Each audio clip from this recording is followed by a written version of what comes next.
Menantu tertinggi. Bab 41, benar-benar merepotkan. Kenapa kau tertawa? Tawa menghina Ye Feng langsung membuat Chen Jie kesal. Apa orang-orang tidak bisa tertawa? Ye Feng mendengus dingin dan berkata dengan nada mencemooh, apa yang kau banggakan, itu semua pemberian orang tuamu. Kalau kamu nggak punya orang tua sebaik itu, menurutmu apa bedanya kamu dengan orang biasa? Kamu malah mungkin lebih buruk dari orang biasa. Tanpa orang tuamu, menurutmu berapa nilai dirimu? Kamu, mendengar kata-kata Ye Feng, Chen Jie sangat marah hingga dia tidak bisa berbicara. Bukan hanya Chen Jie, semua yang hadir merasa malu dan menundukkan kepala. Meski tidak sepenuhnya benar, ada kebenarannya. Melihat semua orang itu terdiam, Ye Feng melanjutkan, lagi pula, siapa kamu yang bisa bilang aku tidak mampu membayar tagihan? Meskipun aku tidak sehebat itu, dibandingkan denganmu, aku jauh lebih dari mampu. Makanan ini aku yang bayar, iya. Mendengar kata-kata Ye Feng, pelayan itu masuk dengan bingung dan bertanya dengan ragu, Tuan, apakah Anda yakin ingin membayar tagihannya? Meja ini harganya lebih dari 30.000. Biar saja dia bayar, pamer itu ada harganya. Aku ingin tahu apakah dia mau membayar dengan beberapa ribu uang saku yang diberikan kekasihnya setiap bulan. Awalnya, Chen Jie agak kecewa, tetapi setelah mendengar kata-kata Ye Feng, ia langsung bersemangat, ingin melihat Ye Feng mempermalukan dirinya sendiri. Ya, aku ingin melihat apa yang lintah ini miliki untuk membayar tagihannya. Ada yang bertingkah seperti orang penting, asyik juga kalau mereka nggak bisa bayar tagihan nanti, jadinya makan terus langsung pergi. Atau mereka bakal nyuruh pacarnya beresin kekacauan mereka lagi. Dengan kata-kata Chen Jie, yang lain mulai mengejek sambil tertawa.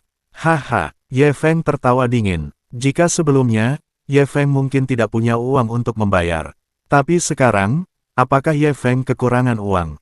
Belum lagi yang puluhan ribu, bahkan sampai beberapa juta pun, Ye Feng bisa membayarnya dengan mudah. Gesek kartunya. Jadi, Ye Feng mengeluarkan kartu banknya tanpa ragu, sambil memberi isyarat. Haha, berani banget dia bayar, bukannya kartu anggota gym atau kartu salon. Melihat aksi Ye Feng, Chen Jie mengejek dengan nada lebih penuh kemenangan. Benarkah? Ye Feng tersenyum, tanpa berkata apa-apa. Akan ada pertunjukan yang bagus, bukankah orang ini akan dikeluarkan? Jika dia tidak punya uang untuk membayar, menurutmu apa konsekuensinya? Sementara itu, teman-teman sekelas Liu Qi tidak sabar melihat Ye Feng mempermalukan dirinya sendiri. Pada saat itu, pelayan itu kembali sambil membawa kartu bank, sambil tersenyum, Pak, tagihannya sudah dibayar, ini struknya, silakan simpan. Mendengar ucapan pelayan itu, semua orang yang ada di ruangan itu tercengang, memperlihatkan ekspresi tidak percaya. Apa, dia benar-benar punya uang untuk membayar? Dari mana dia mendapatkan uangnya? Bagaimana lintah ini bisa membayar puluhan ribu untuk tagihan? Memang, melihat Ye Feng benar-benar punya uang untuk membayar tagihan, semua orang memandang Ye Feng dengan ekspresi tidak percaya. Dari mana dia mendapatkan uang itu? Mungkinkah dari saudara perempuannya? Di antara mereka, Liu Qi yang paling terkejut. Situasi keuangan Ye Feng sangat jelas baginya. Jadi, yang paling mengejutkannya adalah kemampuan Ye Feng untuk membayar. Bagaimana mungkin? Bagaimana lintah ini bisa punya uang untuk membayar? Chen Jie yang paling enggan. Awalnya, dia ingin melihat lelucon, tetapi tanpa diduga, Ye Feng benar-benar membayar. Ini bagaikan tamparan, menghantam wajahnya dengan keras, membuatnya terasa menyakitkan dan nyata. Adapun Ye Feng, dia dengan tenang meletakkan sumpitnya dan memberi isyarat, makanannya sudah selesai, bisakah kita pergi sekarang? Ide Ye Feng sederhana, selesaikan tugas lebih awal dan laporkan kembali lebih awal. Dia tidak peduli untuk ngobrol santai di sini dengan anak-anak nakal ini. Kita di mana? Kita masih berencana untuk bernyanyi, kalau kamu mau pulang, pulanglah sendiri. Mendengar kata-kata Ye Feng, Chen Jie langsung cemas dan buru-buru menjawab. Tepat sekali, ini hari bahagia yang langka, bagaimana kita bisa pergi secepat ini? Kiki, kamu sebenarnya tidak ingin kembali, kan? Teman-teman sekelas Liu Qi yang lain mengerumuni Liu Qi, bertanya dengan cemas, takut dia benar-benar akan pergi. Ini adalah tugas yang diserahkan Chen Jie kepada mereka, jika Liu Qi tidak pergi, Chen Jie tidak akan memenuhi hadiah yang dijanjikannya. Mengabaikan orang lain, Ye Feng menatap Liu Qi dan bertanya, kamu benar-benar tidak akan kembali. Aku tidak mau kembali, kau sendiri yang kembali, jawab Liu Qi dengan wajah kesal. Seolah melihat Ye Feng membuatnya kesal. Baiklah, aku akan pergi bersamamu. Melihat Liu Qi tidak kembali, Ye Feng tidak punya pilihan selain mengikutinya. Anak-anak nakal ini datang dengan banyak mobil, meski bukan mobil terbaik, tetapi cukup. Akan tetapi, saat Chen Jie mengalokasikan tempat duduk, dia sengaja tidak menyisakan tempat duduk untuk Ye Feng.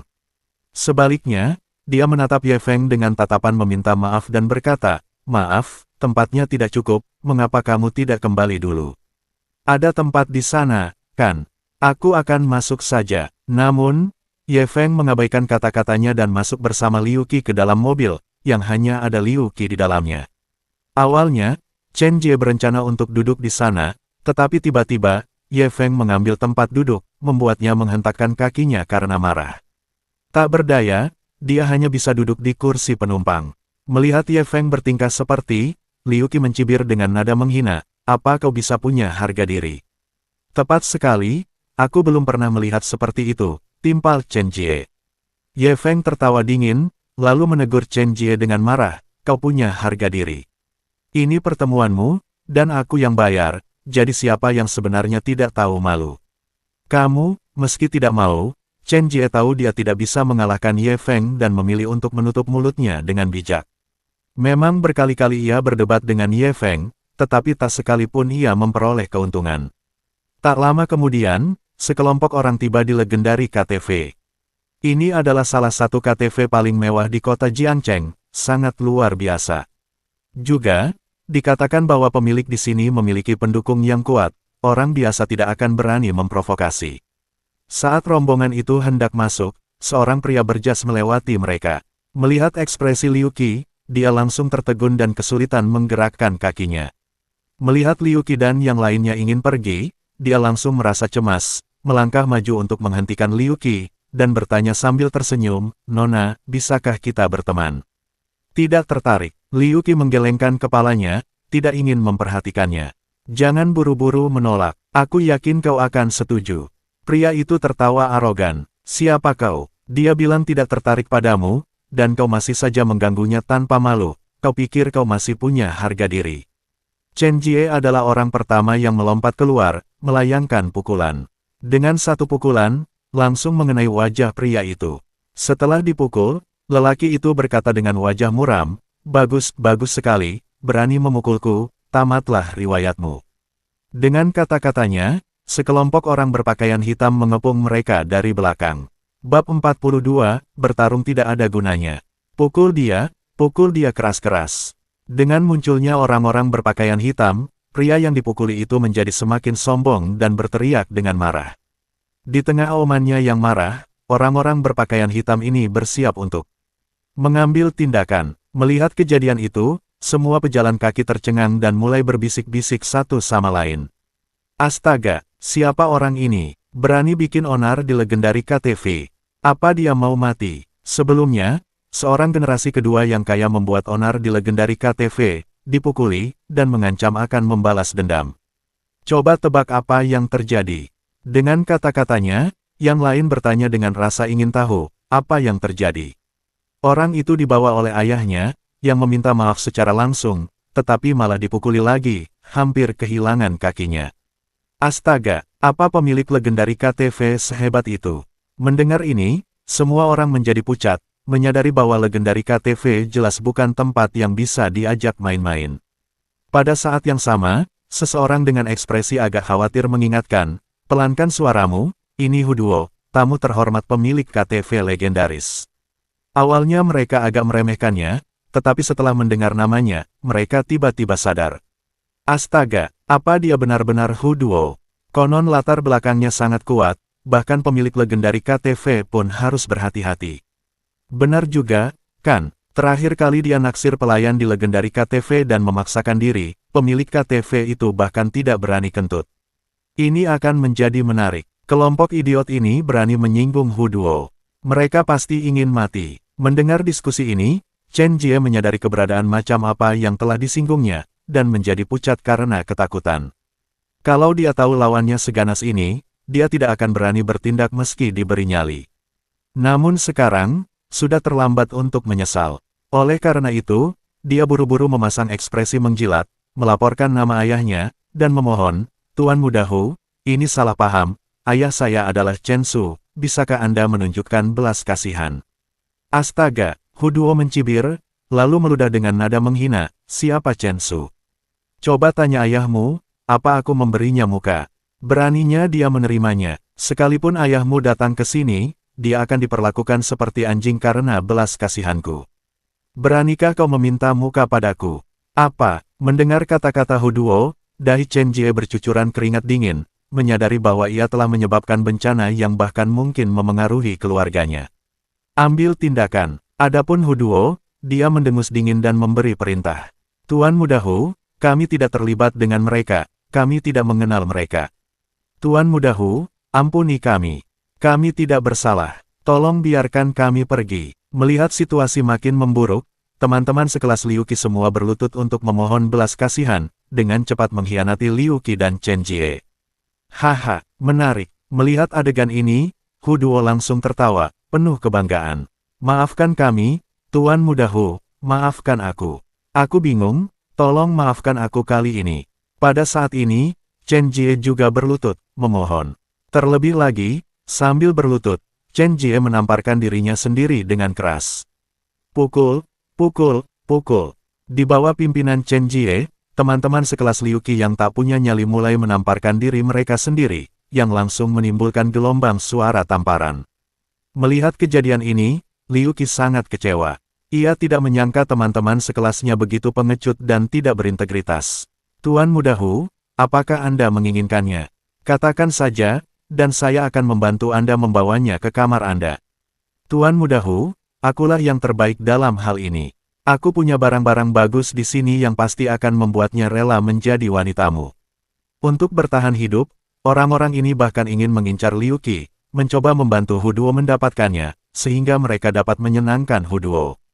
Seorang pria bahkan diam-diam mengeluarkan sebuah paket, sambil menjilat. Melihat pemandangan ini, Ye Feng menggelengkan kepalanya dengan jijik, bertanya-tanya sampah macam apa teman.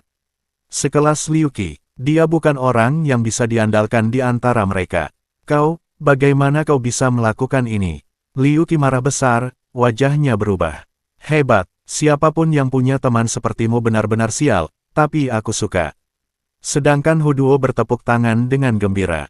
Meskipun Hu Duo tidak berencana untuk mengampuni orang-orang ini, tindakan mereka saat ini membuat Hu Duo sangat senang, rasanya sungguh luar biasa. Ayo, tangkap dia untukku. Sambil berbicara, dia menunjuk ke arah Liu Qi. Jelas, dia bermaksud memaksakan diri pada Liu Qi. Siapa yang berani maju dan mencoba?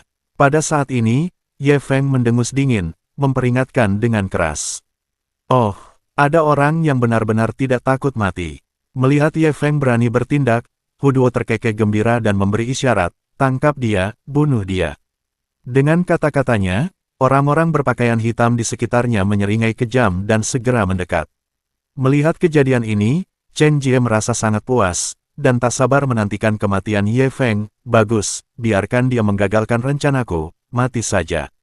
Sesungguhnya, dia ingin melihat Ye Feng mati dengan menyedihkan, semakin buruk semakin baik. Dasar pengecut tak berguna, pamer untuk apa? Kau pikir kau bisa menyelesaikan ini? Sedangkan Liu Qi, melihat Ye Feng melangkah masuk, meskipun sedikit terkejut, ia tetap merasa sangat jijik. Menurutnya, akan lebih baik bila Ye Feng mengalami kecelakaan saja, sehingga dia tidak bisa terus mengganggu adiknya, dan adiknya bisa hidup lebih baik. Jadi orang-orang ini hampir semuanya berharap suatu kejadian terjadi pada Ye Feng, menginginkan dia mati di sini. Tetapi, saat orang-orang berpakaian hitam mendekat, semua orang terkejut karena ternyata apa yang terjadi tidak sesuai dengan bayangan mereka. Benar saja, saat orang-orang berpakaian hitam itu mendekat, Ye Feng mulai bergerak. Akibat tindakan Ye Feng, orang-orang berpakaian hitam itu, satu demi satu, semuanya terpental. Pukulan, satu melayang, tendangan, satu lagi terbang. Saat ini, Ye Feng tampak seperti dewa perang yang tak terkalahkan. Tak peduli berapa banyak orang yang datang, tak ada yang dapat menandinginya. Dalam sekejap, semua pria berpakaian hitam yang dibawa Hu Duo roboh sambil mengerang keras. Sedangkan Ye Feng, dia baik-baik saja, sambil membersihkan lengan bajunya, seolah-olah dia tidak berusaha apa-apa. Memang, berurusan dengan orang biasa, apakah Ye Feng perlu mengerahkan upaya? Satu jentikan jari saja sudah cukup untuk menyelesaikannya. Jika Ye Feng benar-benar bergerak, tidak peduli berapa banyak yang datang, mereka tidak akan cukup untuk dibunuh Ye Feng. Inilah kekuatan Ye Feng saat ini. Melihat pemandangan ini, Hu Duo langsung tercengang, lalu menatap Ye Feng dengan ekspresi tak percaya, bagaimana dia bisa begitu kuat.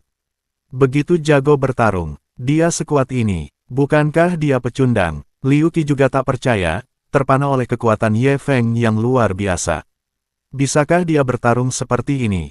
Sedangkan teman-teman sekelas Liu Qi, setelah terkejut sesaat, menjadi semakin meremehkan, apa gunanya bertarung dengan baik.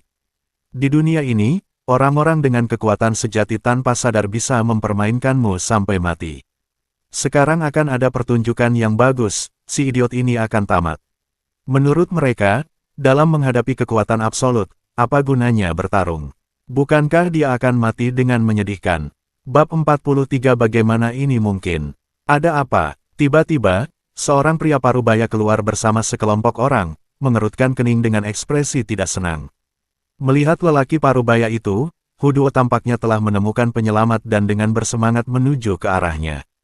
Bos Wu, si bodoh sialan ini berani bikin onar di KTV-mu, ngamuk-ngamuk kayak gini. Kamu nggak bisa diam aja. Lagi pula, dia yang nyerang. Duluan, benarkah? Bos Wu mengerutkan kening, menatap Ye Feng dengan tidak senang. Bos Wu, pemilik legendari KTV, mengenakan kacamata berbingkai emas, memancarkan aura kuat yang memberikan perasaan sangat berbahaya. Dia perlahan mendekati Ye Feng, tersenyum dan bertanya, apakah kamu melukai orang-orang ini? Mereka yang mengenal Bos Wu tahu bahwa saat dia tersenyum, saat itulah dia paling berbahaya. Semakin dia tersenyum, semakin marah dia di dalam, dan semakin mengerikan jika dia marah. Ya, aku melakukannya. Ye Feng mengangguk. Dalam situasi seperti ini, Ye Feng tidak melihat alasan untuk menyangkalnya. Bagus sekali, melihat Ye Feng mengakuinya, Bos Wu tertawa semakin keras. Dalam tawanya ada sedikit kekejaman. Berani bikin masalah di wilayahku. Nak, berani banget sih. Tahu nggak siapa aku? Tahu nggak apa akibatnya? Setelah tertawa, Bos Wu menatap Ye Feng dengan dingin dan bertanya. Mengikuti kata-kata Bos Wu, Ye Feng menggelengkan kepalanya, aku benar-benar tidak tahu. Meskipun keberanianku tidak besar, di tanahmu, aku pikir aku lebih dari cukup. Lagi pula, kenapa kau berasumsi kalau akulah yang membuat masalah dan bukan dia? Ye Feng menatap Bos Wu dengan jijik, tanpa sedikit pun rasa takut. Di mata Ye Feng, KTV legendaris itu sama sekali tidak layak disebut. Kehadirannya seharusnya dianggap memberi mereka muka, tapi mereka berani macam-macam dengannya. Sungguh tidak tahu apa yang mereka minta. Wah! Saat Ye Feng berbicara, terjadi keributan di tempat kejadian, semua orang terkejut. Ya dewa, dari mana orang ini berasal? Berani bicara seperti itu pada Bos Wu. Dia pasti sudah bosan hidup. Orang terakhir yang berbicara kepada Bos Wu seperti ini memiliki rumput di kuburannya yang lebih tinggi dari manusia, orang ini benar-benar tidak takut mati. Menurut mereka, Ye Feng yang berani berbicara seperti ini kepada Bos Wu pasti akan membuatnya marah dan menimbulkan konsekuensi berat. Mereka semua memperlihatkan ekspresi antisipasi, ingin tahu apa yang akan terjadi. Di antara mereka, teman-teman sekelas Liu Qi yang paling bereaksi. Melihat Ye Feng mencari mati membuat mereka bersemangat. Bagus, mari kita lihat bagaimana dia akan menghadapinya sekarang, berani menghadapi Bos Wu, tanpa menyadari bahayanya. Jika dia bisa mengalihkan perhatian, maka kita akan aman. Menurut mereka, makin besar keributan yang diciptakan Ye Feng, makin besar kemungkinan mereka akan diabaikan. Mereka berharap Ye Feng akan meningkatkan keadaan. Apa rencana orang ini? Liu Qi, meskipun berharap Ye Feng mati, merasa agak enggan melihatnya binasa. Namun tak lama kemudian Liu Qi menepis pikiran tersebut, dengan tenang berkata dengan nada meremehkan, lupakan saja, itu tidak penting. Ini kan perbuatannya sendiri. Bukan hanya tidak berguna, tapi juga tidak punya otak, hidup hanya membuang-buang udara bagi orang seperti dia. Haha, pada saat ini, Bos Wu tertawa. Nak, kau punya nyali. Kau tidak akan berpikir bahwa bisa bertarung membuatmu tak kenal takut, kan? Setelah tertawa, Bos Wu mencemooh dengan nada menghina. Kalau kau berpikir begitu, berarti kau terlalu naif, kau akan mati dengan mengerikan. Tidak, aku tidak pernah berpikir seperti itu. Ye Feng menggelengkan kepalanya, tersenyum dengan nada meremehkan yang sama, aku memang terampil, tapi aku hanya melakukan serangan balik untuk membela diri. Aku tidak pernah menindas dengan kekuatan, tapi itu tidak berarti aku mudah ditindas. Bukan menyombongkan diri, apa kau pikir kau bisa menghabisiku? Kau benar-benar tidak punya kemampuan itu. Kau, bagus, sangat bagus. Mendengar kata-kata Ye Feng, wajah Bos Wu memucat, dan ia berteriak dengan marah, aku ingin melihat dewa macam apa kau ini, berani menyombongkan diri menggantikanku. Sepertinya aku terlalu lama tidak mengikuti perkembangan, membuat banyak orang melupakanku, Bos Wu. Baiklah, kalau aku tidak mengalahkanmu hari ini, aku akan memberitahukan nama keluargamu. Bos Wu benar-benar marah, ingin menjadikan Ye Feng sebagai contoh untuk menegaskan kewibawaannya. Ada apa? Tiba-tiba terdengar suara dari luar kerumunan, bersamaan dengan itu seorang pria berusia 30-an berjalan menghampiri bersama orang-orang. Tuan San, begitu melihat pendatang baru itu, Bos Wu bergegas menyambutnya, penuh hormat. Lin San, bekerja di bawah Guru Su. Kudengar Guru Su sangat menghormatinya. Wow, benar-benar dia. Pantas saja dukungan Bos Wu membuat legendari KTV berani seperti ini. Ini pasti menarik. Lin San ada di sini. Bisakah orang ini tetap sombong? Melihat pendatang baru itu, semua orang tercengang dan berteriak keras. Memang, orang yang datang itu adalah Lin San yang bekerja untuk Su Hong, seorang tokoh terkemuka di Jiangcheng, yang saat ini sangat disukai. Ada apa? Lin San melirik ke sekeliling dengan santai, sedikit kesal, lalu menegur, ini tempat bisnis, membuatnya seperti ini tidak pantas. Tuan San, ini bukan salahku. Orang ini yang membuat masalah di sini. Tuan San, kau harus membelaku. Bos Wu menjawab dengan wajah penuh keluhan. Mengikuti arah jari telunjuk Bos Wu, Lin San melihat ke arah Ye Feng. Awalnya, Lin San mengira dia adalah sosok kecil yang bisa dikesampingkan begitu saja. Namun begitu melihat wajah Ye Feng dengan jelas, dia langsung panik, cepat-cepat menghampiri Ye Feng, tersenyum dan bertanya, jadi itu Tuan Ye. Dan Anda siapa? Ye Feng bertanya dengan rasa ingin tahu, memastikan bahwa dia tidak mengenal orang itu. Tuan Ye, saya Lin San.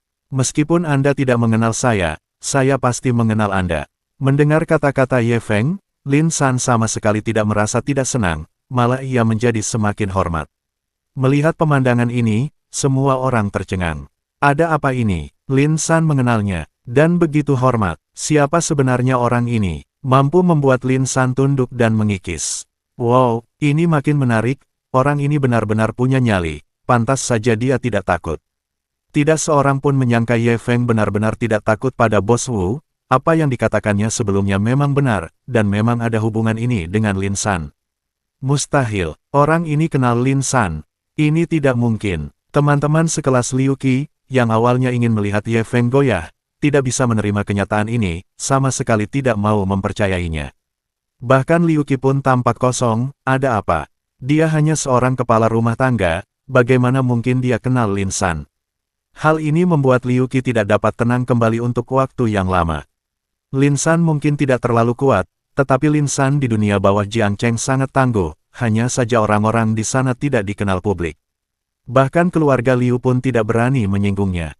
Bab 44, Mencari Kematian Sendiri. Melihat adegan ini, Bos Wu yang awalnya memandang rendah Ye Feng, langsung panik. Awalnya, dia mengira Ye Feng hanya membual, tetapi ternyata Ye Feng benar-benar mengesankan. Melihat Lin San menunjukkan rasa hormat seperti itu kepada Ye Feng, dia menyadari Ye Feng jelas bukan orang biasa. Pada saat yang sama, dia mengutuk dirinya sendiri sebagai seorang idiot. Bahkan seseorang yang tidak mampu disinggung oleh Guru San, malah pergi dan menyinggungnya, berencana untuk membuat masalah. Bukankah ini seperti orang tua yang ingin gantung diri, karena bosan hidup? Apa yang terjadi di sini? Pada saat ini, Lin San berbalik dan bertanya dengan tidak senang. Aku, Bos Wu ingin menjelaskan tetapi tidak tahu bagaimana. Orang-orang ini ingin mengganggu adik iparku, aku menghajar mereka, dia ingin membunuhku. Ye Feng menjawab tanpa ekspresi, aku bilang padanya dia tidak bisa membunuhku, Tapi dia tidak percaya. Mendengar kata-kata Ye Feng, Lin San terkejut, langsung berbalik dan menamparkan Bos Wu, sambil berteriak marah, "Beginikah caramu menangani masalah? Cepat berlutut dan minta maaf." Pada saat ini, Lin San benar-benar cemas. Jika kejadian ini sampai ke telinga Tuan Su, bahkan Lin San pun akan mendapat masalah besar, apalagi Bos Wu. Pada saat yang sama, Lin San mengutuk Bos Wu sebagai orang bodoh, tidak ada harapan lagi untuk diselamatkan. Siapa Ye Feng? Bahkan Tuan Su pun harus waspada terhadap keberadaan yang mengerikan ini, tapi si idiot ini ingin membunuh Ye Feng, bukankah ini tandanya dia sudah bosan hidup? Maafkan aku bersalah, aku punya mata tapi tak bisa melihat, ampuni nyawaku. Melihat ekspresi Lin San yang menakutkan, Bos Wu buru-buru berlutut memohon ampun, dengan sangat tulus. Sambil memohon belas kasihan, dia terus-menerus menamparkan mulutnya sendiri, takut Ye Feng tidak akan memaafkannya. "Apa katamu?" Ye Feng meliriknya dengan tenang, lalu berbalik menatap Hu Duo, dan bertanya dengan dingin. "Ku bilang," Hu Duo masih menantang, awalnya ingin melontarkan umpatan. Namun, sebelum dia selesai berbicara, Lin San dengan dingin menyela, "Saya sarankan kamu minta maaf, kalau tidak keluarga Hu akan mendapat masalah. Jangan bilang aku tidak memperingatkanmu. Lupakan saja." Tapi Ye Feng tidak berniat melanjutkan masalah itu. Jika Ye Feng mengejarnya, Hu Duo mungkin akan berakhir sangat sengsara, tetapi Ye Feng tidak ingin memperlihatkan dirinya di depan keluarga Liu. Oleh karena itu, Ye Feng memutuskan untuk tidak melanjutkannya. Tentu saja, jika pihak lain mencari masalah, maka dia tidak akan sopan. "Serahkan ini padamu, aku pergi." Setelah memberi isyarat, Ye Feng bersiap untuk pergi. Orang-orang ini, melihat teman-teman sekelas Liu Qi berlutut di tanah, Lin San segera bertanya. "Kami teman sekelas dengan kakak iparnya, kami semua berada di pihak yang sama." "Ya, kita semua sekelas, ini semua salah paham." Mendengar perkataan Lin San, orang-orang itu menjadi panik dan segera mencoba mendekat, ingin menjalin koneksi. Orang-orang yang tidak tahu malu ini sungguh berkulit tebal. Baru saja, demi menyelamatkan nyawa mereka, mereka ingin menjauhkan diri dari Liu Qi, bahkan ingin mendorong Liu Qi ke dalam lubang. Sekarang, melihat Ye Feng tampaknya memegang kendali, demi menyelamatkan nyawa mereka, mereka ingin mendekati Liu Qi, sungguh tidak tahu malu. "Aku tidak kenal mereka." Liu Qi tidak bodoh, menjawab dengan dingin, dan bersiap untuk pergi. "Qi, kamu tidak bisa melakukan ini, kita teman sekelas." "Qi, kita teman sekelas, kok bisa ngomong gitu?" Mendengar kata-kata Liu Qi, orang-orang ini menjadi panik. "Teman sekelas." Liu Qi mencibir dan bertanya dengan nada menghina, "Saat kau ingin mendorongku ke dalam lubang, apa kau pikir kita teman sekelas? Ayo pergi." Setelah berbicara, Liu Qi bersiap untuk pergi bersama Ye Feng. "Qi, sebagai teman sekelas, kumohon jangan ganggu aku. Qi, kau tak bisa meninggalkan kami mati, tolong selamatkan kami pasti akan membalas kebaikanmu yang besar di masa depan." Melihat hal ini, teman-teman sekelas Liu Qi segera berlutut dan memohon, agar dia mengucapkan beberapa kata-kata baik untuk mereka. Namun Liu Qi, tanpa menoleh ke belakang, pergi. "Kau urus sendiri." Ye Feng memberi isyarat, lalu mengikuti. Tunggu saja, aku pasti akan membuatmu menyesal datang ke dunia ini." Saat Ye Feng pergi, Hu Duo mendengus dingin, penuh kebencian, dan bersumpah dengan keras. Dia harus membalas dendam, dia harus membuat Ye Feng mati dengan kematian yang menyedihkan. Setelah meninggalkan KTV, Liu Qi menatap Ye Feng dengan ekspresi yang sangat rumit. Dalam pandangannya, Ye Feng hanyalah seorang menantu, seorang pengecut yang tidak berguna. Bagaimana dia tiba-tiba menjadi begitu tangguh? Apa sebenarnya yang terjadi? Akhirnya, Liu Qi bertanya. "Aku merasa dia salah mengenali orang. Aku sama sekali tidak mengenalnya." Ye Feng menggelengkan kepalanya, menjawab dengan agak bingung. "Benarkah?" Liu Qi menegaskan. "Tentu saja benar. Bagaimana mungkin aku mengenal orang seperti itu?" Ye Feng mengangguk dan menjawab tanpa ragu. "Aku hanya bilang, bagaimana kamu bisa punya koneksi seperti itu?" Liu Qi merasa lega. "Haruskah aku mengantarmu kembali?" tanya Ye Feng dengan santai. "Oke." Liu Qi mengangguk, tidak merasa sebal terhadap Ye Feng, tampaknya menganggap Ye Feng cukup dapat diandalkan di saat-saat kritis. Setelah mengirim Liu Qi kembali, Ye Feng akhirnya menyelesaikan tugas yang diberikan Liu Sui. Di sisi lain, setelah Ye Feng dan Liu Qi pergi, teman-teman sekelas Liu Qi diperlakukan dengan kejam. Sungguh, mengikuti instruksi Ye Feng, orang-orang ini mengalami penyiksaan paling brutal di dunia. Siapa tahu, setelah cobaan ini, apakah mereka akan belajar dari pengalaman dan menjadi lebih dapat diandalkan di masa mendatang. Adapun Ye Feng, setelah meninggalkan villa keluarga Liu, awalnya bermaksud untuk pulang. Namun, setelah berjalan agak jauh, ia merasakan ada yang tidak beres, seperti ada yang mengikutinya. Keluar, menyelinap, apa yang kau coba lakukan? Maka, Ye Feng berhenti dan berteriak. Kewaspadaanmu cukup tinggi, bersamaan dengan teriakan Ye Feng, terdengar suara mengejek. Kita bertemu lagi. Sementara itu, Hu Duo muncul bersama yang lain. Kali ini, Hu Duo membawa orang-orang yang tingkatnya jauh lebih tinggi, bahkan beberapa praktisi terampil. Memang, karena tahu Ye Feng sangat jago bertarung, bagaimana mungkin dia tidak siap. Jadi dia membawa semua ahli, mengira dia sudah mengalahkan Ye Feng. Kau tampak sangat percaya diri. Ye Feng tertawa meremehkan, melihat ekspresi Hu Duo. Aku tahu kau jago bertarung, tapi apa gunanya bertarung? Bukankah kau masih dipermainkan olehku? Hari ini tahun depan, adalah hari kematianmu. Hu Duo mencibir, sambil menggertakkan giginya. Ketika tumbuh dewasa, selalu saja ada orang lain yang tunduk padanya, dia menindas orang lain, tidak pernah seperti hari ini, dihina, ditindas. Semua ini berkat Ye Feng, jadi kebenciannya terhadap Ye Feng bahkan lebih mengerikan dari yang dibayangkan, dia tidak sabar untuk membunuh Ye Feng. Tetapi, apakah dia memiliki kemampuan itu? Awalnya Ye Feng tidak berencana untuk mengganggunya, tetapi dia bersikeras mencari kematian, jadi Ye Feng tidak akan menahan diri. Bab 45, Pertemuan pertama dengan seorang kultivator. Hanya mengandalkan mereka, Ye Feng mencibir dengan nada menghina, mengejek, kalau kau pikir kau bisa mengandalkan mereka, berarti kau terlalu banyak berpikir. Di hadapanku, mereka tidak berbeda dengan bawahanmu sebelumnya. Meski kata-kata Ye Feng agak dilebih-lebihkan, itu memang benar. Orang-orang ini mungkin telah berlatih seni bela diri, atau mungkin kultivator pemula, tetapi berdasarkan kekuatan mereka, mereka tidak ada bedanya dengan kelompok sebelumnya, semuanya tidak berguna. Sombong sekali, aku ingin melihat apakah kemampuanmu sama hebatnya dengan kata-katamu. Mendengar kata-kata Ye Feng, salah satu pria kekar itu tak kuasa menahan diri untuk bergerak. Bunuh dia untukku, asal kau bisa membunuhnya, aku akan memberimu hadiah besar. Di sampingnya, Hu Duo masih berteriak kegirangan, menggertakkan giginya dengan keinginan untuk mencabik-cabik Ye Feng. Orang ini memiliki sikap yang mengesankan dan penuh percaya diri. Namun, sebelum dia sempat mendekati Ye Feng, dia menjerit memilukan dan terbanting ke belakang dalam kondisi mengenaskan. Gedebuk, dengan suara dentuman pelan, lelaki kekar yang mengira dia sanggup mengatasinya membuat lubang besar di tanah.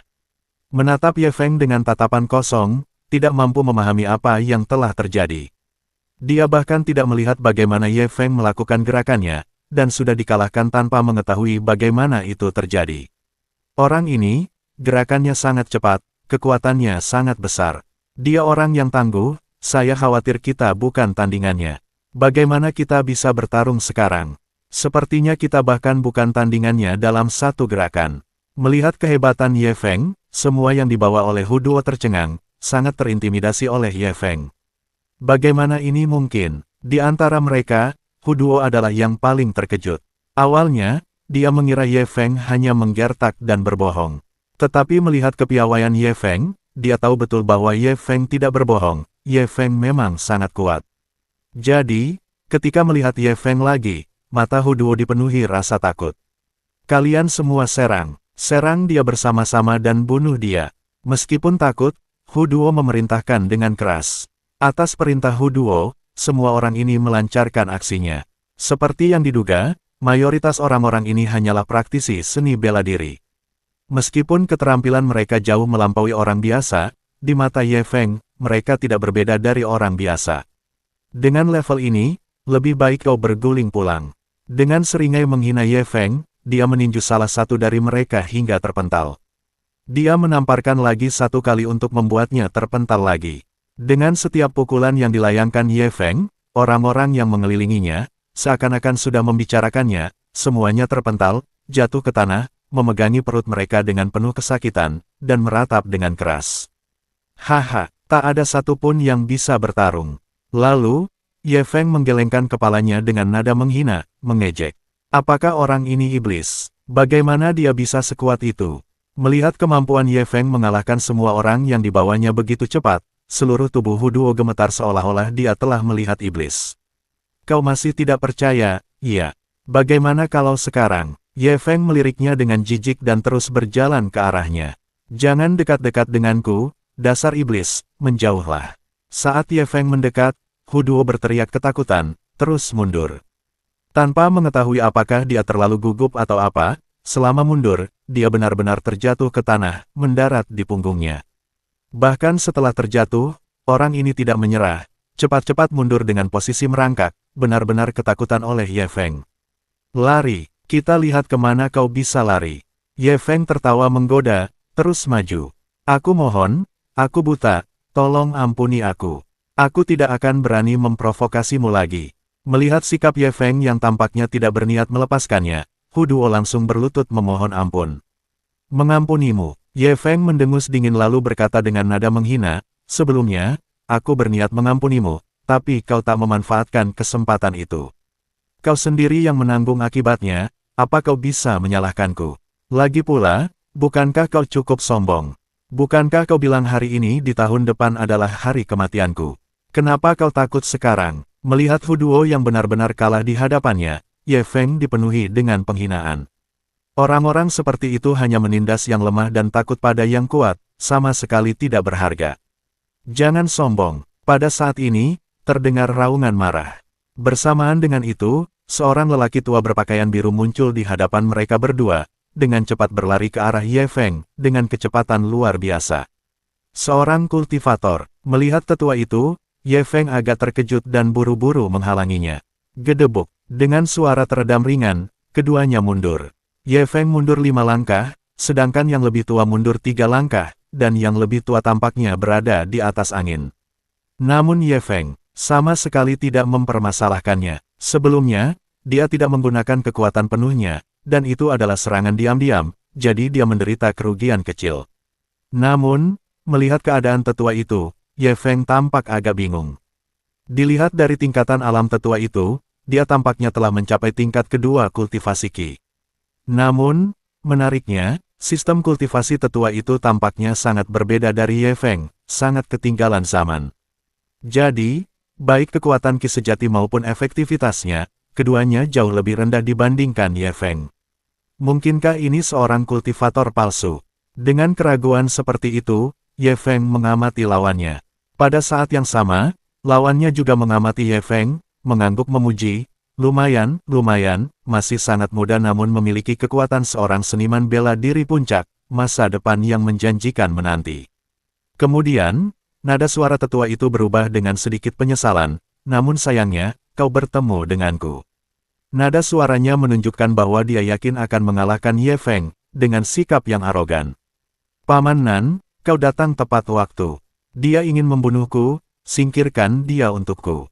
Hu Duo, yang berada di belakang tetua itu, melihat pemandangan ini dan tiba-tiba tersadar, memberi isyarat keras. Tetua yang dipanggil Paman Nan itu mendengar kata-kata Hu Duo dan dengan tidak sabar memarahi, guru sudah bilang padamu untuk tidak membuat masalah, tapi kau memilih untuk tidak mendengarkan. Bersiaplah untuk dihukum saat kita kembali. Hu Duo tampak sangat takut pada Paman Nan. Setelah dimarahi, ia langsung menundukkan kepala, tidak berani berkata apa-apa. Paman Nan ini, tampaknya statusnya di keluarga Hu cukup tinggi. Ye Feng tidak peduli dengan semua ini, yang membuatnya penasaran adalah apa yang dimaksud tetua itu dengan seniman bela diri. Seniman bela diri, apa maksudnya? Tanya Ye Feng bingung. Paman Nan pun terkejut, mengira Ye Feng sedang mengejeknya, lalu berteriak dengan marah, bocah, ambillah ini. Dengan raungan marah, Paman Nan mulai bergerak. Tinju raungan harimau. Paman Nan ini tidak hanya memiliki wilayah kekuasaan yang tinggi tetapi juga menggunakan salah satu jurus andalannya. Dengan eksekusi Tiger Roar Fist, kecepatan dan kekuatannya meningkat secara signifikan. Bahkan di sekelilingnya, ada luapan Qi sejati, yang tampak sangat berbahaya. Ini adalah konfrontasi pertama Ye Feng dengan seorang kultivator, dan melawan seorang praktisi kultivasi Qi tingkat kedua, dia merasa agak bersemangat. Bab 46, takut sampai kehilangan akal. Sedangkan Ye Feng, dia tidak repot-repot dengan trik mewah apapun, langsung menyalurkan Qi sejatinya ke lengannya dan melayangkan pukulan. Ledakan. Dalam sekejap, Ye Feng merasakan kekuatan primordial yang kuat meletus dari dalam dirinya. Mengendalikan kekuatan besar ini, Ye Feng melepaskan pukulan. Bam! Pertukaran ini menghasilkan suara yang keras. Setelah suara itu, Ye Feng merasakan kekuatan dahsyat datang ke arahnya, disertai gelombang panas tak berujung. Baru saat itulah Ye Feng menyadari bahwa orang ini tidak selemah yang ia duga sebelumnya. Tampaknya sistem kultivasi orang tua itu cukup kuat, dengan kecepatan dan kekuatan yang dapat menyaingi Ye Feng. Seorang seniman bela diri biasa ingin melawanku. Imajinasi belaka. Bersamaan dengan itu, lelaki tua itu mendengus dingin dan meningkatkan kekuatan di tangannya. Dengan tindakannya, Ye Feng merasakan tekanan lebih besar dan berusaha keras untuk mengatasinya. Bagus, bunuh sampah ini. Aku ingin dia berlutut dan memohon ampun. Aku ingin mencabik-cabiknya. Melihat ini, Hu Duo tertawa gembira, mengira Paman Nan sudah berada dalam genggamannya. Jatuhlah padaku. Sebagai seorang guru bela diri yang bermartabat, bagaimana mungkin seorang seniman bela diri biasa bisa melawanku? Saat itu, Paman Nan berteriak dengan arogan, melepaskan kekuatan yang lebih besar. Serangan berantai Tiger Roar. Dengan gerakannya, tinjunya meledak menjadi kekuatan yang lebih besar, gelombang demi gelombang. Ah! Merasakan krisis, Ye Feng menjerit, mengerahkan seluruh tenaga dalamnya untuk menangkis serangan itu. Ledakan. Dengan ledakan keras, Ye Feng terhuyung mundur lebih dari 10 langkah sebelum akhirnya bisa menstabilkan pendiriannya. Pada saat yang sama, Ye Feng menatap pria tua di depannya dengan mata penuh ketidakpercayaan. Awalnya, dia mengira sistem kultivasi lelaki tua itu yang sudah ketinggalan zaman tidak akan mampu menandinginya. Tetapi, yang mengejutkan Ye Feng, lawannya bisa begitu kuat, dengan tenaga dan kecepatan yang luar biasa. Bajingan kecil, bukankah kau tadi sombong? Ayo, bersikap sombong lagi agar aku melihatnya. Melihat Ye Feng dalam kondisi menyedihkan seperti itu, Hu Duo tertawa puas dan mengejek dengan keras, sudah kubilang hari ini tahun depan adalah hari kematianmu, dan itu akan terjadi. Tunggu sebentar, aku ingin melihat bagaimana tepatnya kamu akan mati. Setelah mengatakan ini, Hu Duo juga memperlihatkan senyum kejam. Begitu kata-katanya terucap, Ye Feng tertawa, menunjukkan ekspresi meremehkan, kau pikir aku pasti kalah. Siapa yang memberimu keberanian? Liang Jingru. Benar, dalam hal kekuatan, Ye Feng memang bukan tandingannya. Tapi, siapa bilang hanya itu yang bisa dilakukan Ye Feng? Bagaimana mungkin mereka tahu betapa hebatnya metode Ye Feng?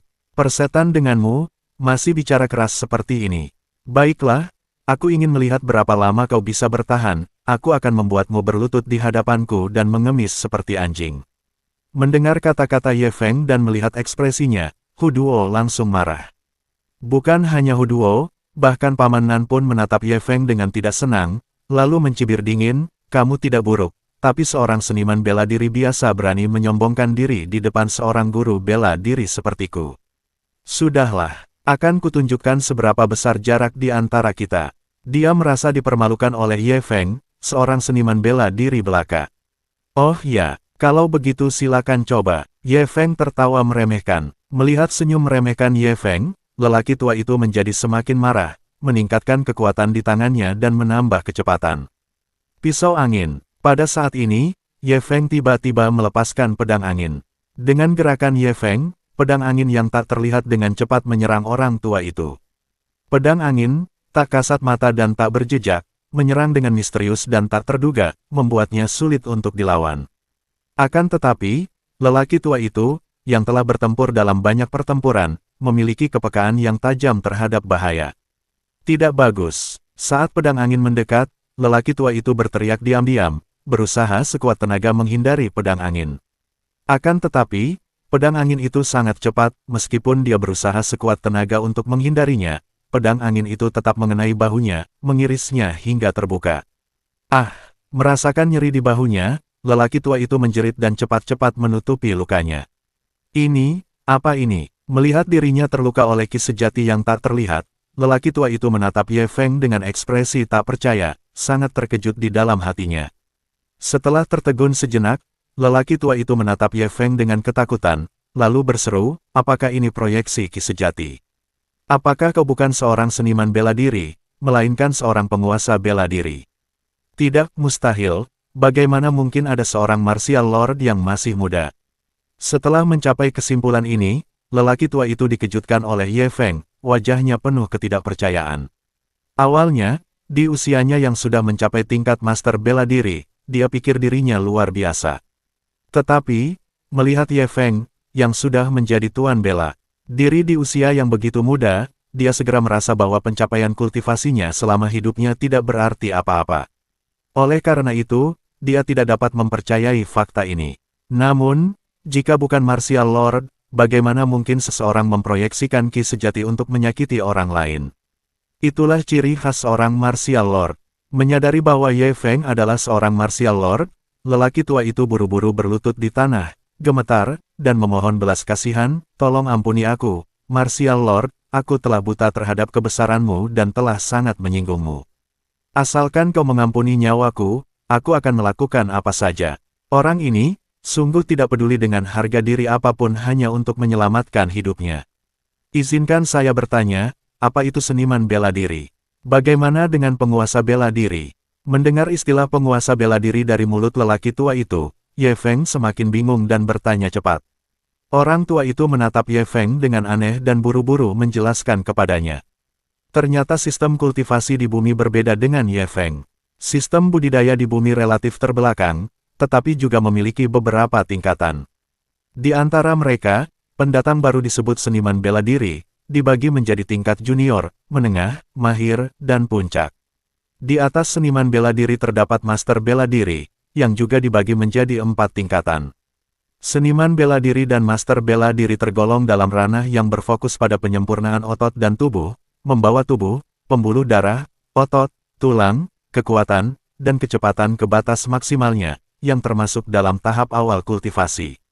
Di atas master bela diri terdapat tuan bela diri dan yang mulia bela diri, yang termasuk dalam kultivator tingkat menengah, yang dibedakan berdasarkan kemampuan memancarkan ki sejati untuk menyakiti makhluk lain. Tentu saja, di atas martial venerables terdapat level yang lebih kuat, dengan ciri-ciri yang lebih jelas, yang tidak disadari oleh lelaki tua itu, karena levelnya yang lebih rendah. Alasan lelaki tua itu memanggil Ye Feng dengan sebutan tuan bela diri adalah karena Ye Feng mampu memancarkan ki sejati, meskipun tidak secara mencolok, sehingga ia berasumsi bahwa Ye Feng adalah tuan bela diri. Karena metode serangan martial venerable akan lebih nyata, dengan kekuatan yang lebih mencengangkan lagi. Namun, lelaki tua itu tidak pernah membayangkan bahwa ini hanyalah teknik sihir kecil dari sistem kultivasi Ye Feng. Dari sudut pandang ini, sistem kultivasi Ye Feng jauh lebih maju daripada bumi. Karena semakin dalam Anda mengolahnya, semakin banyak teknik ajaib yang muncul, bahkan kekuatan surgawi yang mencengangkan dan sangat mengerikan. Dengan demikian, keuntungan Ye Feng sangat jelas, hanya dengan pedang angin, dia bisa menjadi tak terkalahkan di bawah martial lord. Bab 47, Batu Kondensasi Langit Harta Karun Tertinggi. Sekte bela diri, juga dikenal sebagai Grandmaster. Seperti kata pepatah, di bawah Grandmaster, semuanya adalah semut. Hanya dengan mencapai Grandmaster Realm seseorang dapat dianggap sebagai pembangkit tenaga listrik sejati dengan status yang tak tertandingi. Oleh karena itu, menjadi seorang Grandmaster adalah impian seumur hidup bagi banyak kultivator. Namun seberapa sulitkah untuk menjadi seorang Grandmaster? Sama seperti lelaki tua di hadapan Anda ini, di ranah kultivator biasa, ia sudah dianggap cukup luar biasa. Namun, meski begitu, ia masih jauh dari alam Grandmaster dan membutuhkan sumber daya kultivasi yang sangat besar. Justru karena itulah ia menjadi menteri tamu bagi keluarga Hu, dengan harapan memperoleh sumber daya untuk mencapai alam Grandmaster. Hanya dengan memasuki alam Grandmaster, seseorang dapat melambung ke tingkatan yang lebih tinggi, menjadi orang yang benar-benar berkuasa, dan mencapai status tertinggi. Dan, ia tak pernah menyangka bahwa keinginan yang selama ini tak mampu ia wujudkan, Ye Feng, yang masih muda, dapat diraihnya dengan mudah. Inilah yang paling mengejutkannya. Ampuni aku, Grandmaster, aku tak berani lagi. Setelah menjawab pertanyaan Ye Feng, lelaki tua itu memohon belas kasihan sekali lagi.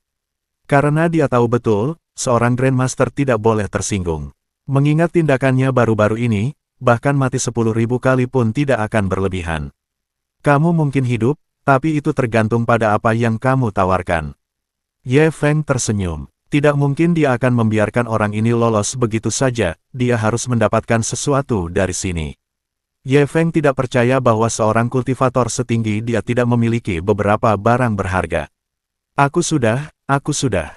Mendengar kata-kata Ye Feng, lelaki tua itu merasakan secercah kegembiraan di hatinya dan segera mengeluarkan semua barang berharganya.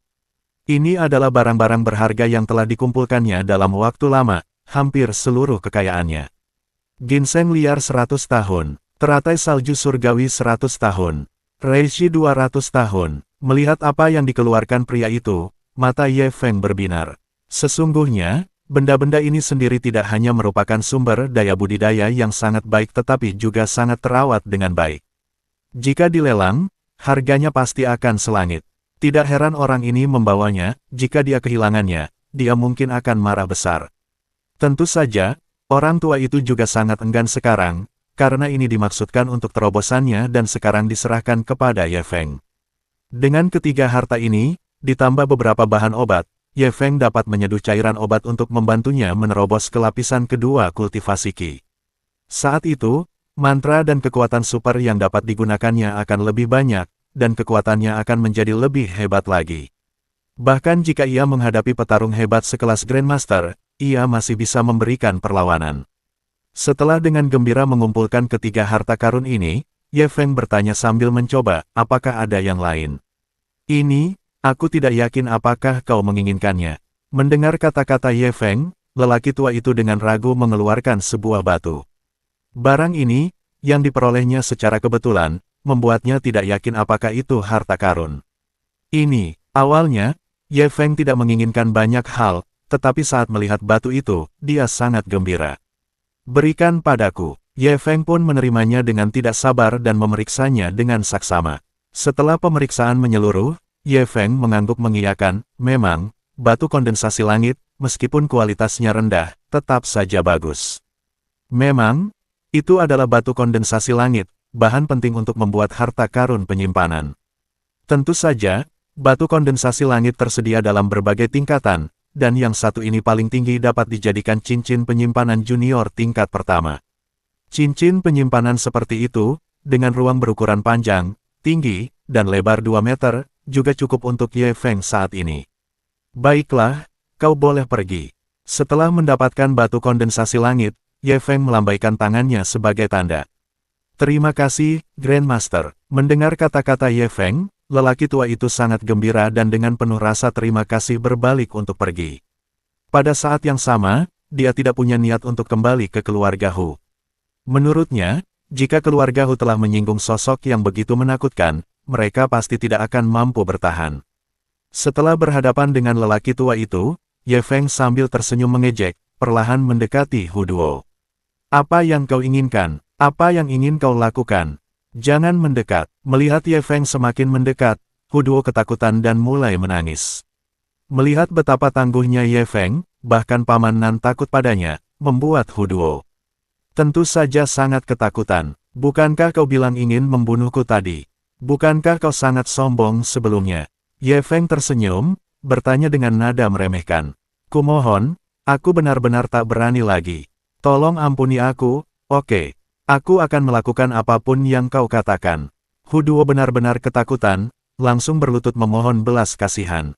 Orang ini benar-benar pengecut, bertindak seperti pecundang ketika menghadapi kesulitan. Ketika dia punya kelebihan, dia bersikap arogan dan tak tertahankan, sungguh. Mengampunimu, terlambat. Ye Feng mencibir, tak berniat melepaskannya. Aku tahu kau bisa bertarung, tapi aku dari keluarga Hu. Kalau kau berani menyentuhku, keluarga Hu tidak akan membiarkanmu. Melihat kejadian ini, Hu Duo tahu bahwa memohon tidak ada gunanya dan mencoba mengancam Ye Feng. Dalam pandangannya, tidak peduli seberapa hebat seorang petarung, itu tidak ada gunanya jika dibandingkan dengan keluarga Hu yang berdiri di belakangnya, dengan kekuatan besar yang mungkin dapat mengintimidasi Ye Feng. Mendengar kata-katanya, Ye Feng tetap diam, berpikir dalam hatinya dari mana datangnya orang bodoh ini. Melihat Ye Feng terdiam, Hu Duo mengira Ye Feng ketakutan dan buru-buru mengancam, lebih baik kau lepaskan aku, dan mohon ampun dengan patuh. Kalau tidak, keluarga Huku akan memastikan kau mati tanpa penguburan, dengan seluruh keluargamu ikut bersamamu. Si idiot itu, mulai bertingkah lagi, mengira keluarga Hu dapat dengan mudah menghadapi Ye Feng. Silakan, panggil seseorang, aku ingin sekali melihat seberapa mampu keluarga Hu sebenarnya. Ye Feng menatapnya seperti orang bodoh, memberi isyarat dengan nada mengejek. Baiklah, jangan menyesalinya nanti. Hu Duo, yang merasa terhina dan geram, meminta bala bantuan, takut Ye Feng akan menyesal. Sudah kubilang, kau sudah celaka. Begitu keluarga Hu tiba, kau akan menyadari betapa tak berartinya dirimu. Belum terlambat untuk minta maaf. Setelah menelepon, Hu Duo terus mengancam dengan angkuh.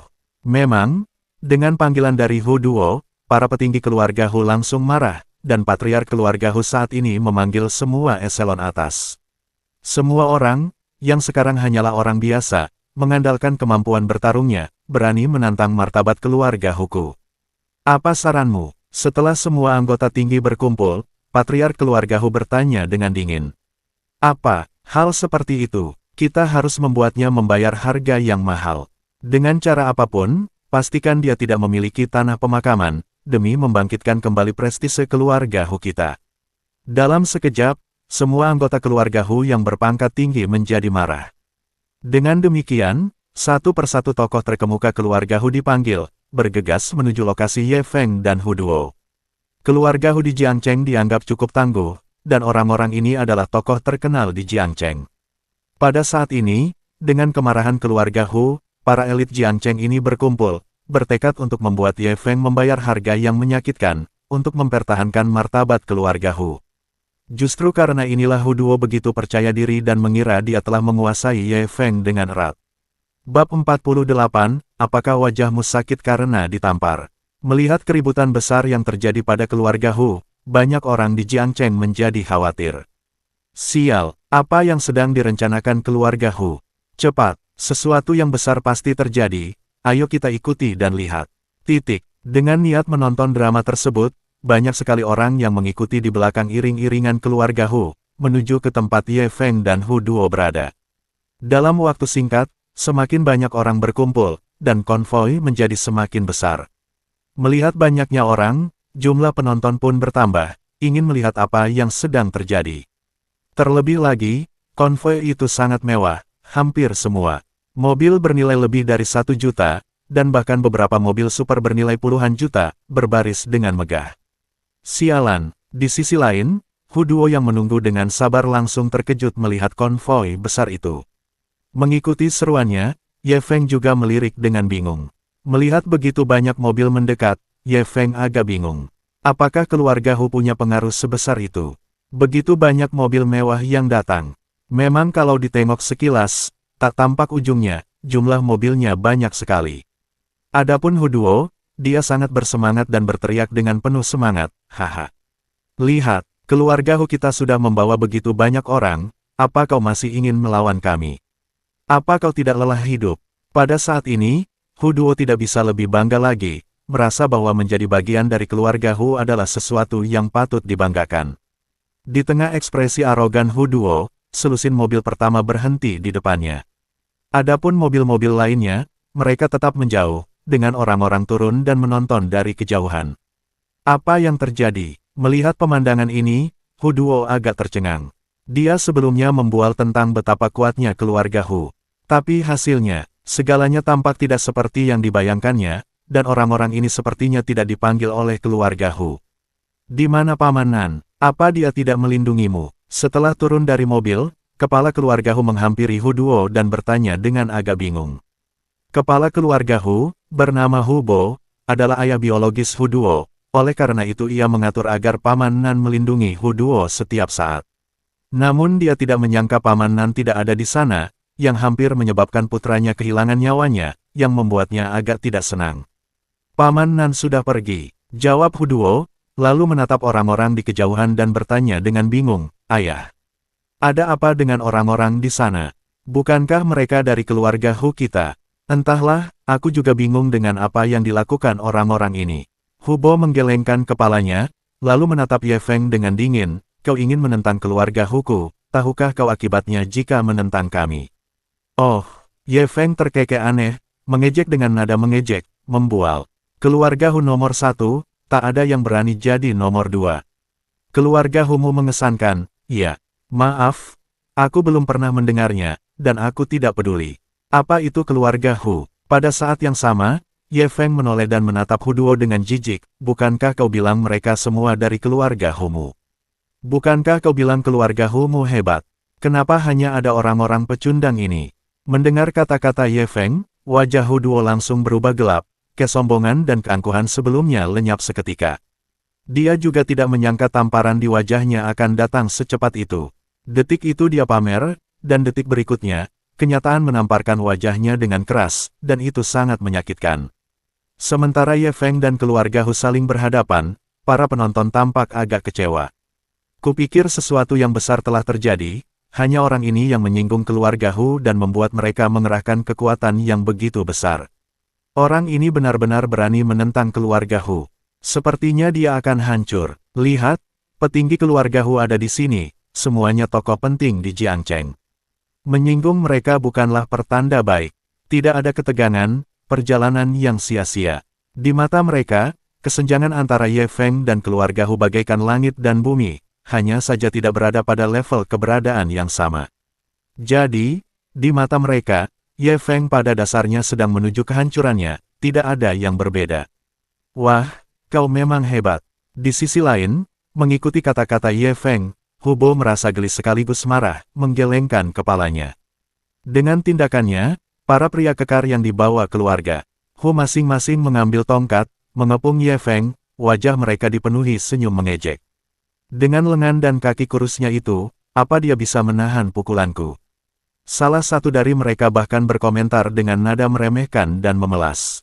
Awalnya, menurut pandangan mereka, selama mereka mengambil tindakan, Ye Feng pasti tidak akan sebanding, itulah sebabnya mereka bersikap arogan. Pada saat yang sama, Hubo juga dengan nada menghina berkomentar tidak senang, "Nak, belum pernah ada seorang pun yang menyinggung keluarga Huku dan lolos tanpa cedera. Hari ini aku akan menunjukkan kepadamu betapa kejamnya metode keluarga Huku." Salah satu pria parubaya di belakang Hubo mengangguk, lalu menimpali sambil mencibir, "Sekalipun kau dipukuli sampai mati atau cacat, kami akan menjadikanmu penjahat terkenal, sementara kami menjadi pahlawan yang menangkap penjahat." Ini adalah metode yang biasa mereka lakukan. Mengandalkan jaringan dan koneksi yang kuat, mereka tidak pernah gagal menggunakan trik ini. Namun, saat pria-pria kekar itu mendekat, Ye Feng langsung bertindak. Dengan satu pukulan, pria kekar di depan terpental, sambil berteriak dan tongkatnya pun terlepas dari tangannya. Dan ini baru permulaan. Dengan pukulan demi pukulan, para lelaki kekar itu terpental, tongkat-tongkat langsung berterbangan kemana-mana, menghantam ke arah para anggota keluarga Hu. Para anggota keluarga Hu tak siap, mereka kena pukul dengan tongkat milik orang-orang mereka sendiri, menjerit kesakitan, kepala penuh benjolan. Melihat pemandangan ini, semua anggota keluarga Hu tercengang. Adapun para penonton, mereka langsung bingung. Tak seorang pun menyangka Ye Feng begitu jago bertarung, menumpas semua antek keluarga Hu dalam sekejap mata. Lalu melihat para anggota keluarga Hu terkena senjata mereka sendiri, mereka pun tertawa terbahak-bahak. Haha, keluarga Hu lucu banget, sampai terluka oleh senjata preman mereka sendiri. Aku bisa ketawain ini setahun. Keluarga Hu benar-benar sekelompok pelawak, mereka menarik, tidak pernah menyangka pemuda ini punya keterampilan seperti ini. Memangnya kenapa kalau dia bisa bertarung? Di hadapan pengaruh, koneksi, dan jaringan, apa gunanya bertarung? Dia masih dipermainkan. Memang benar, jika Ye Feng tidak memiliki koneksi yang kuat, dia akan diperlakukan dengan keras dan menemui akhir yang sangat menyedihkan. Tapi, apakah Ye Feng hanya orang biasa? Kelompok tak berguna, aku terluka parah. Hubo, yang beberapa kali terbentur karena pukulan, meraung marah kepada sekelompok antek itu, lalu menatap Ye Feng dengan dingin dan kesal. "Nak, jangan senang dulu. Sehebat apapun kau bertarung, di dunia ini, bertarung saja tidak menyelesaikan masalah, kecuali kau punya nyali untuk membunuh kita semua. Kalau tidak, aku akan memastikan kau mati dengan mengerikan. Bersiaplah menghadapi amukan keluarga Huku." Keluarga Hu tidak bisa berbuat apa-apa secara terang-terangan terhadap Ye Feng, tetapi secara diam-diam, siapa tahu tipu muslihat kotor apa yang mungkin mereka gunakan terhadapnya. Jika tidak diselesaikan, Ye Feng pasti berada dalam bahaya besar. Bab 49, lelucon internasional macam apa ini? Kalau bicara banyak, keluarga Hu benar-benar kuat, benar-benar mengesankan. Namun sebelum ia selesai berbicara, seseorang dengan wajah penuh keterkejutan membawa orang-orang mengelilinginya. Awalnya, ketika semua orang mengira Ye Feng sudah tamat, orang-orang ini malah mencibir dengan nada menghina, siap untuk turun tangan. Sekarang, melihat keluarga Hu berani bicara besar, mereka tentu saja tidak bisa tinggal diam. Setelah mengepung mereka, pemuda di depan mencibir dengan nada menghina, hehe. Mulut besar sekali keluarga Hu. Apa kau pikir keluarga Hu-mu bisa menutupi langit dengan satu tangan? Tepat sekali, bahkan tak bisa menang. Berkelahi, tapi kau masih ingin membalas dendam dengan trik kotor. Masih ingin menggunakan kekuasaan untuk menindas. Kau sungguh mengesankan, kenapa kau tidak naik ke surga? Keluarga Hu benar-benar tidak tahu malu. Ayolah, cobalah denganku. Jika kau berhasil, anggap saja itu kemenanganmu. Mendengar kata-kata sang tokoh utama, orang-orang di belakangnya tertawa terbahak-bahak, membuat keluarga Hu tampak tidak berharga. Kau pikir kau, mendengar kata-kata mereka, Hu Bo awalnya hendak meledak, tetapi melihat siapa mereka, dia langsung tertegun. Orang-orang ini bukan orang biasa, keluarga mereka adalah tokoh terkemuka di Jiangcheng. Masing-masing dari mereka sendiri setidaknya sama kuatnya dengan keluarga Hu, jika tidak lebih kuat, apalagi beberapa keluarga jika digabungkan. Pemandangan itu langsung membuat Hu Bo terintimidasi. Maka, Hu Bo segera bertanya dengan sopan, "Tuan-tuan, apakah ini teman Anda? Jika dia benar-benar temanmu, maka ini hanya kesalahpahaman. Keluarga Hu tidak akan mengejar pria ini lebih jauh." Menghadapi tuan-tuan muda ini, Hu Bo benar-benar tidak punya emosi lagi, dia tidak berani gegabah menghadapi keluarga-keluarga ini. Tidak, sang pemimpin menggelengkan kepalanya. Bagus, mendengar kata-kata mereka, Hu Bo merasakan kegembiraan di hatinya dan menghela napas panjang lega, mengira mereka hanya sudah muak. Jika memang demikian, maka masalah ini menguntungkan mereka. Namun, pada saat ini, pemeran utama pria itu melanjutkan, "Kita tidak layak berteman dengan Tuan Ye." "Kok bisa? Apa kalian bercanda?" Wajah Hu Bo berubah drastis, bertanya dengan nada tak percaya. Dia tak percaya itu benar. Jika memang benar, latar belakang macam apa yang dimiliki Ye Feng hingga begitu penting. Dia tak bisa membayangkannya. Bukan saja Hu Bo yang bingung, tetapi para penonton juga tampak bingung, tidak mampu memahaminya. Apa yang terjadi? Mungkinkah pemuda ini punya latar belakang yang signifikan? Tuan muda keluarga Feng, tuan muda keluarga Cheng, tuan muda keluarga Rie, semua orang dengan latar belakang penting ini tidak pantas menjadi temannya. Ini pasti lelucon, kan? Jika itu benar-benar benar, seberapa mengerikankah latar belakang pemuda ini? Semua orang sangat penasaran dengan latar belakang Ye Feng yang membuat semua tuan muda ini membelanya namun mengklaim mereka tidak layak menjadi temannya.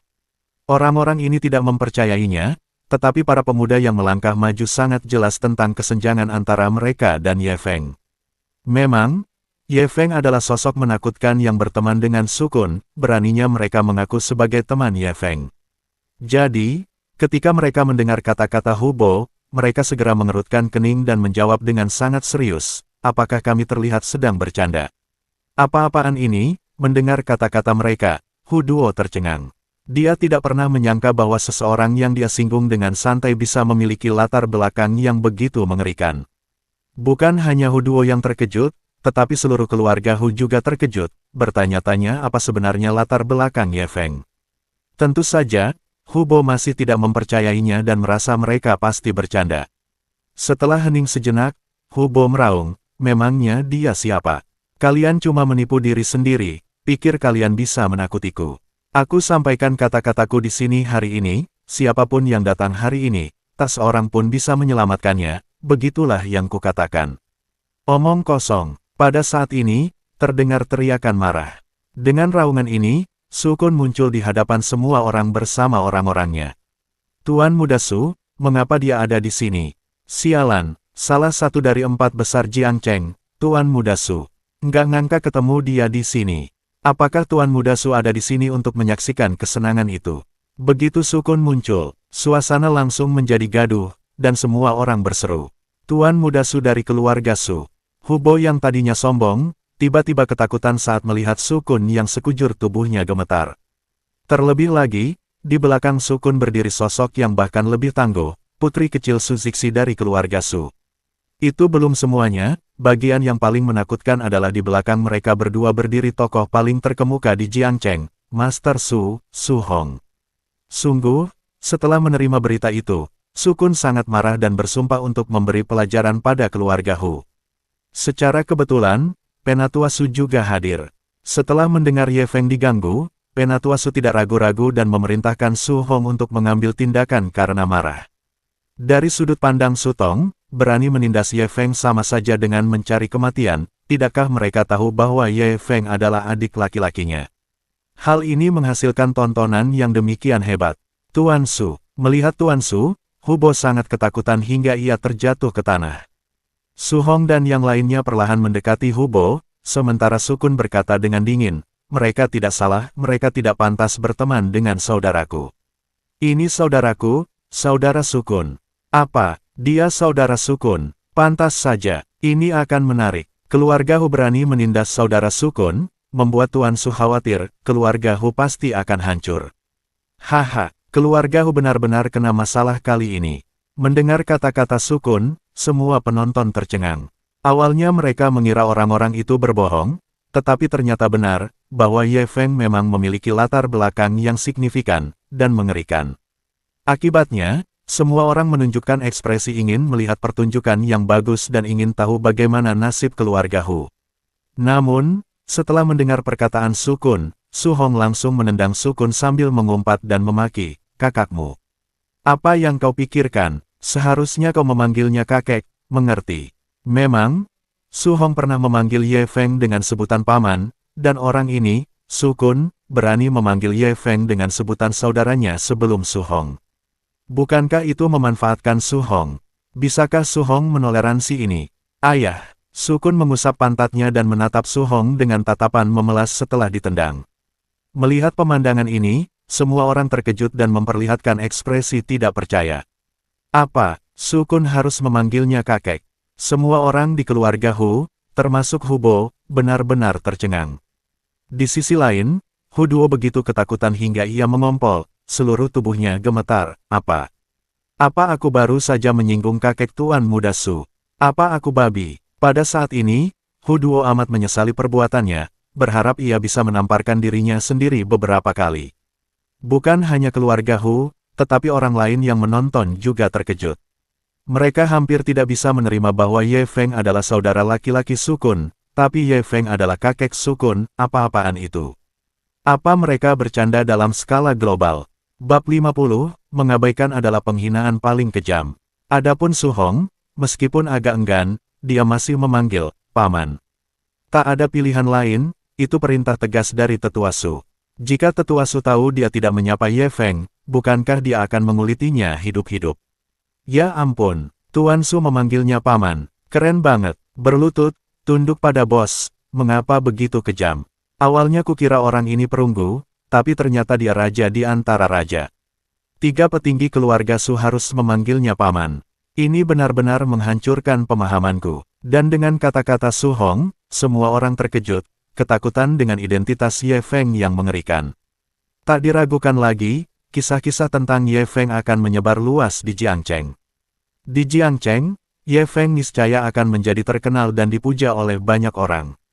Awalnya semua orang mengira Ye Feng hanya orang biasa, tetapi ternyata Ye Feng adalah raja dari segala raja. Pembalikan ini mengejutkan semua orang, menatap Ye Feng dengan rasa hormat yang tak tertandingi. Memang, memiliki latar belakang yang hebat namun tetap rendah hati, inilah ciri orang yang benar-benar kejam. Tidak, bahkan lebih kejam dari kejamnya, dia adalah serigala berbulu domba.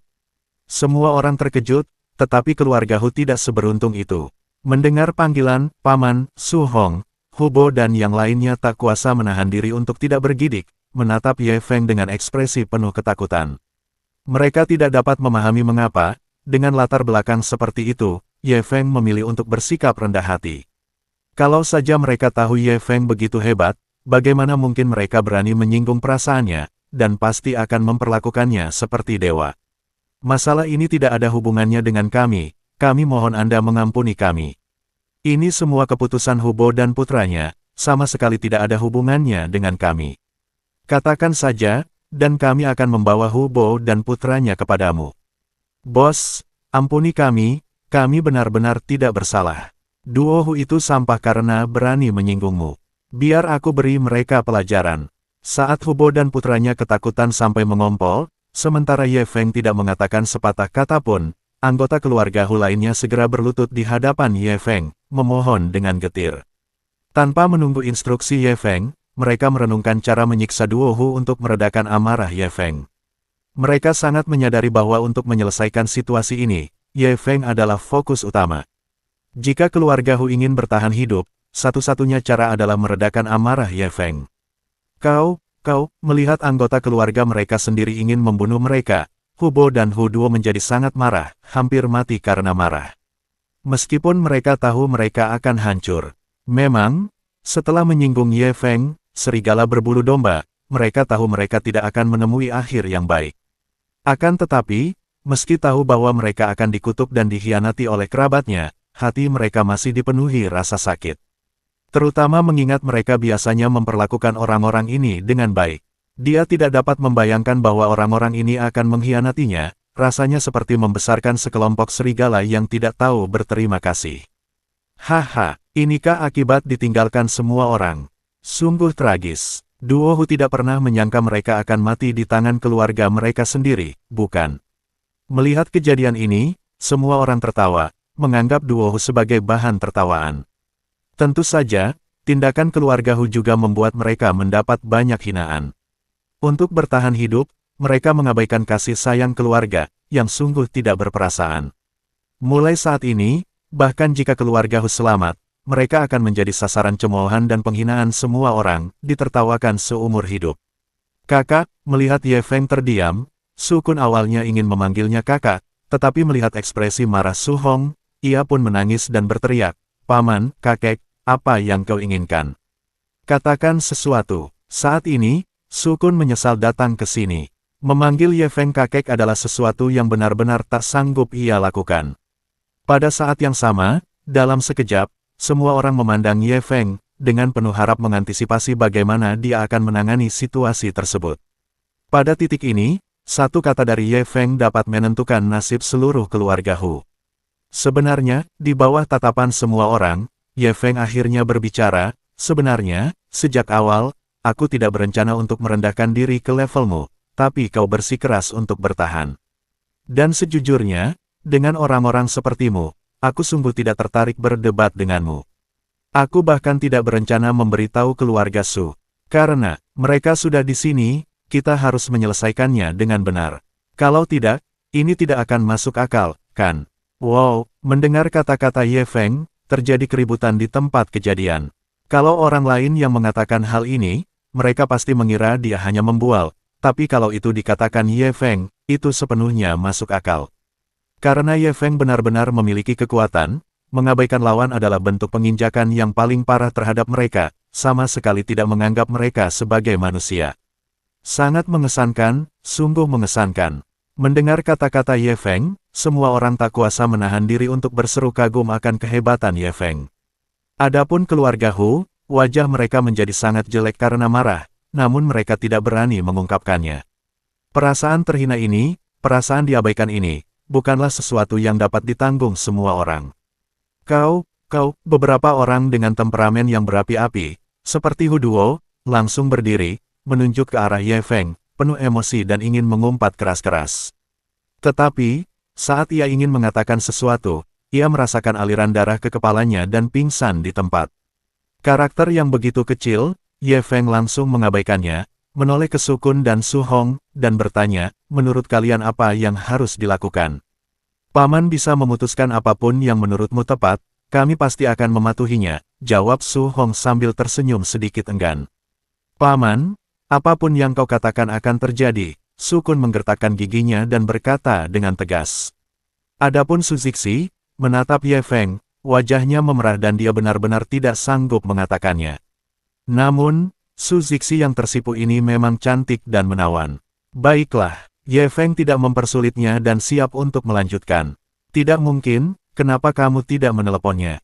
Melihat ini, Su Kun langsung protes. Namun sebelum dia bisa menyelesaikan ucapannya, Su Zixi mencengkeram telinganya dan berbisik dengan nada mengancam, "Apa katamu?" Su Kun masih belum memahami situasinya. "Aduh, aku tidak mengatakan apa-apa, adikku, ampuni aku." Saat telinganya dijepit, Su Kun langsung meringkuk ketakutan. Baru saat itulah dia menyadari bahwa dialah yang selalu diganggu oleh Su Zixi. Melihat ini, Su Hong menggelengkan kepalanya tanpa daya, dalam hati mengutuk Su Kun karena tidak berguna. Sementara itu, ketika ia menatap Ye Feng, ia merasa semakin puas. Seandainya Ye Feng anakku, betapa indahnya. Memang, Ye Feng sangat baik dan disukai oleh penatua Su. Apakah ada orang yang tidak merasa puas? Pada saat ini, Ye Feng menatap anggota keluarga Su di depannya, merasa sedikit gelisah. Membunuh mereka atau menghabisi keluarga Su tidak akan membawa kebaikan baginya. Namun, tanpa memberi mereka pelajaran, hal itu tampaknya tidak adil, dan Ye Feng merasa sedikit terjebak. Tepat pada saat itu, secerca inspirasi datang ke pikiran Ye Feng, dan ia memikirkan sebuah ide yang dapat membunuh dua burung dengan satu batu. Selanjutnya bab 51, seluruh harta karun untuk membeli kehidupan.